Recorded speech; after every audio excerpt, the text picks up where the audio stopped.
Any weakness in the bolts could mean that the pressure inside the plane would blow the windscreen out. It appears Culling has very quickly found the mistake and the guilty man. I've had some news which I think is very relevant. I've heard from my colleagues who are working on the bolts. They tell me they're the wrong bolts. They're the wrong diameter. No, that's not possible. They're exactly the same bolts that I took out of there. He's a professional man. He's very keen on doing things, to his mind, in the interest of the company. And he's suddenly told that he's put a windscreen in using bolts of the wrong size. And he's absolutely shocked. I can show you. I'll show you the bolts I got out there. One thing that came out was that he said, oh, the old bolts went into a waste bin in the hangar where he did the job, and they may still be there. So we rushed across to the waste bin and found something like 80 discarded bolts. Here. They'll be in here. This is where I put them. These are the bolts. And these are the ones you checked against the new ones? That's right. Yeah, I took from the carousel. There's really excellent evidence. Gold, as far as I was concerned. Well, I'll take these away. Okay.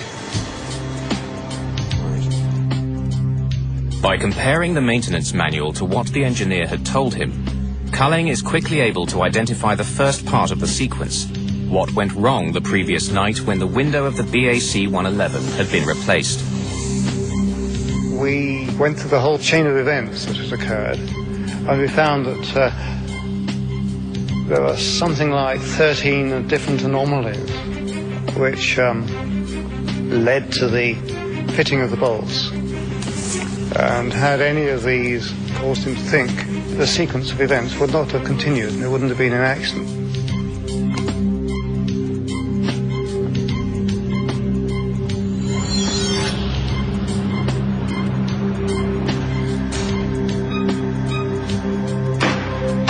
The engineer had come early into his shift, and at about 4 a.m. had gone to work removing the old windscreen from the plane. The hangar was full, and the plane had been pushed against the hangar door, which made the windscreen hard to reach. Stretched across the fuselage, he had problems controlling his screwdriver. The windscreen that he had taken out had itself been fitted with the wrong length bolts, but they were still strong enough to hold the screen in, and it survived without a hitch for 4 years. But he was a conscientious engineer, and he decided that he would replace the old bolts with new ones when he installed the new screen. He chose not to go to the parts catalogue and look up the exact bolts he needed. Instead, he went straight to the parts store. Good morning. Morning. There, he matched by eye new bolts with the ones he had taken out of the screen.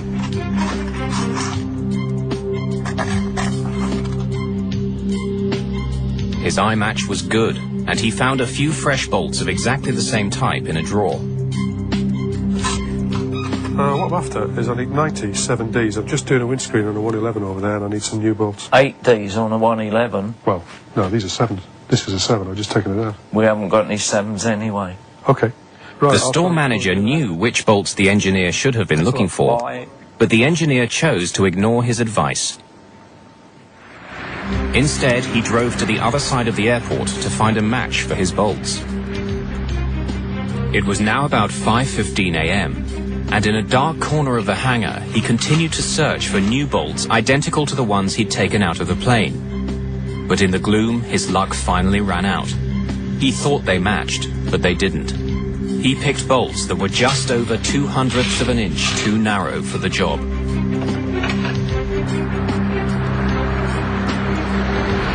Returning to the 111, he stretched over the plane and began fitting these new bolts. Working at an angle, he couldn't see that the new bolts didn't fit correctly.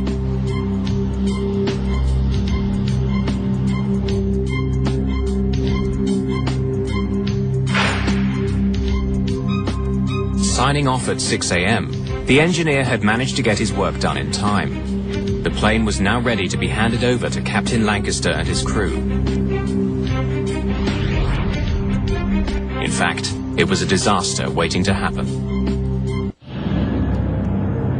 The morning of the next day, the 111 was at 17,300 feet. The difference in pressure between the sealed hull of the jet and the thin atmosphere was climbing quickly to the half-ton per square foot it would reach at 35,000 feet. This pressure was looking for a weakness, and it found it. For Culling, finding out what had happened that night is only the first step. No one had hidden from him what they'd done, but he knows that he has to go deeper to understand the reasons behind this horrific sequence of events, why the engineer did what he did, and whether this was an isolated incident or the symptom of a bigger problem. Accident investigation, certainly on aircraft, comprises two parts. The first part is what's happened, and that's usually relatively the easy bit. The second part is why did it happen? Why did the engineer ignore procedure, bypass the technical manuals, and ignore helpful advice? Culling's search for the answers was in its own way revolutionary. If we talk to people without giving them a warning, we felt we'd get more information, because they'd be freer to discuss it. If we gave them a formal caution, as it were, we thought that they would dry up. Coffee? Yes, please. Great. How was the journey in? Oh, well, usual stuff. They decide to talk to the engineer well away from the hangar in a cosy hotel room. Well, thanks for coming in. To gain insight into the methods of the maintenance engineers, Culling then does something no one had done before. Overall picture of, He brings in a behavioral psychologist. So, is the aircraft normally in the hangar when you're doing that? Psychologists have been used before to analyze why pilots make mistakes under pressure. It's a discipline called human factors. But in 1990, using human factors in engineering was unheard of. I wanted a professional slant on what is really psychological territory. I would hope that as far as the shift maintenance manager was concerned, that it gave him extra confidence that we were trying to be even-handed and that we were trying to get to the bottom of it. The parts catalogue. When you get the bolts out, do you go straight to the parts catalogue, or do you just sort of... Not usually. Right. No, if I've got a set of screws, there's the same screws, I just go get them out of the carousel. Right. You find it's easier to do it visually? It was, in that case, easier to do it visually from the bolts you take now? Yeah, because they're the same bolts that come out, the same ones go back in, so same size bolts, there's no difference. And if it worked before, it must be the right bolt? Yeah, it's just replacing like with like, really. Yeah, because it had been flying. We were somewhat horrified that they had admitted those things to us, because after all we were officially, in inverted commas, and they were quite proud of them. We would have thought that had they used such practices, they would have kept very quiet about it. If I'd had to go check with the computers what bolts I needed and what parts and how to fit the thing, then there was a good chance that it wouldn't have been flying at the time it was meant to be. Good. So, when you're doing the job, now you're an experienced engineer, it might not be by the book all the time, like you would train somebody who was new. No, not usually. We've been doing these things for years. Culling was stunned by what he was hearing, If we had to follow the but book. there were more revelations to come. The engineer's dangerous approach was becoming clearer by the minute.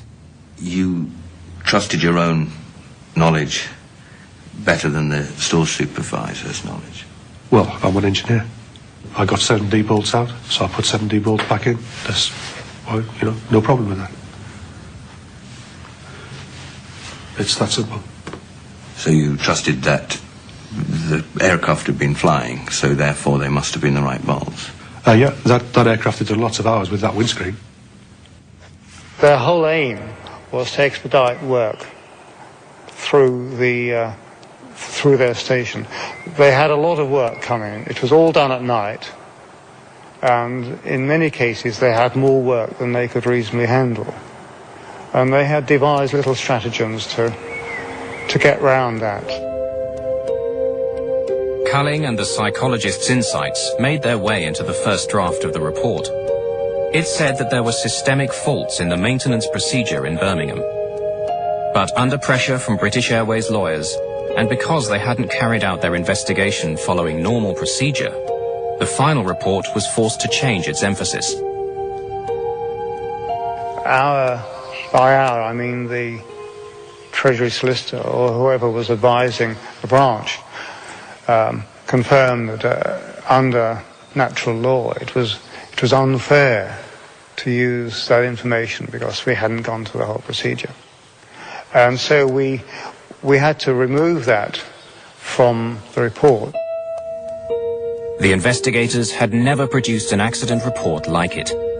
Working with the psychologist, Culling developed a completely novel way of using human factors to explain why this accident happened.